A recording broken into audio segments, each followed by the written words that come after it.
तुम्हें पता है ना, तुम्हें सजाए मौत सुना दी गई है। मैं बस यही बताने आई हूँ। अगर तुम्हारी कोई आखिरी ख्वाहिश है तो बता दो, मैं उसे जरूर पूरी करूंगी। मैं अपनी आखिरी ख्वाहिश जो भी कहूंगा, क्या तुम उसे सच में पूरा करोगी? जी हाँ, आपकी आखिरी ख्वाहिश जरूर पूरी की जाएगी। बताइए, आपकी आखिरी ख्वाहिश क्या है? मेरी आखिरी ख्वाहिश ये है कि मैं तुम्हारे साथ एक रात गुजारना चाहता हूँ। ये बात कभी मानी नहीं जा सकती। ये गलत है। तुमने ऐसी ख्वाहिश क्यों जाहिर की? मेरी बात क्यों नहीं मानी जाएगी? तुमने तो कहा था कि मेरी हर ख्वाहिश पूरी की जाएगी। अगर तुमने किसी और लड़की के बारे में कहा होता तो शायद मान ली जाती, लेकिन ये कभी नहीं हो सकता। ऐसा क्यों नहीं हो सकता? मैं ठीक तुम्हारे साथ ही रात गुजारना चाहता हूँ। यही मेरी आखिरी ख्वाहिश है। तुमने खुद मेरी आखिरी ख्वाहिश पूछी थी। अच्छा, तो अब मेरी बात ध्यान से सुन लो। किसी को बताना मत। मैं तुम्हारी इज्जत पूरी करूंगी। अब मुझे सजाए मौत भी हो जाए तो कोई गम नहीं।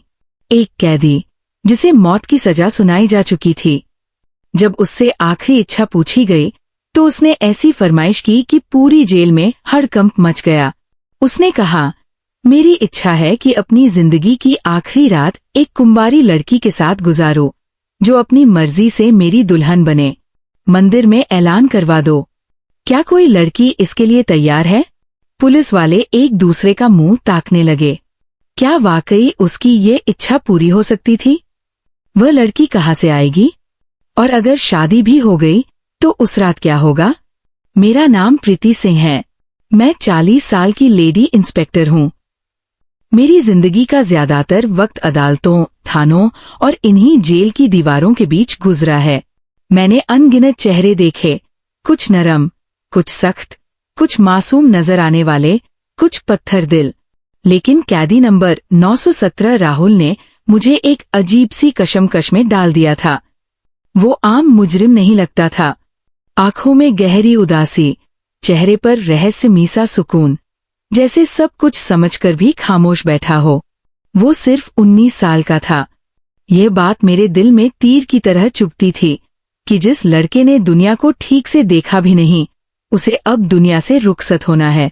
वो कम बोलता, शायद अल्फाज पास थे मगर काम के नहीं, या शायद वो कहना ही नहीं चाहता था। कई बार मन हुआ पूछूं, राहुल, तुमने ऐसा कौन सा जुर्म किया कि सजा मौत ठहर गई? मगर उसके चेहरे पर बिखरी मायूसी मेरे होंठ सी देती। पुलिस की नौकरी ने मुझे सख्त दिल बना दिया था, मगर 917 के सामने दिल में एक नरमी सी जाग उठती।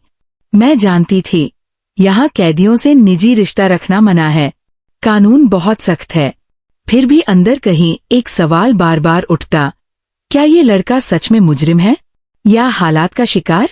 इसी सोच के बीच मुझे एक खास हुक्म मिला। एक ऐसा हुक्म जो न सिर्फ राहुल की आखिरी इच्छा से जुड़ा था, बल्कि आने वाले दिनों में पूरी जेल को हिला देने वाला था। 2 दिन बाद कैदी नंबर 917 को फांसी दी जानी थी। इस दौरान उसे अपनी माँ बाप से आखिरी मुलाकात की इजाजत मिली। ये खबर सुनते ही मेरे दिल में अजीब सी बेचैनी फैल गई। कहानी जारी है। अगर आप पूरी कहानी का बाकी हिस्सा भी इसी तरह सुधारा हुआ और प्रवाहपूर्ण हिंदी में चाहते हैं तो बताएं। मैंने ऊपर का हिस्सा सबसे पहले ठीक किया है, बाकी को भी उसी स्टाइल में जारी रख सकता हूँ।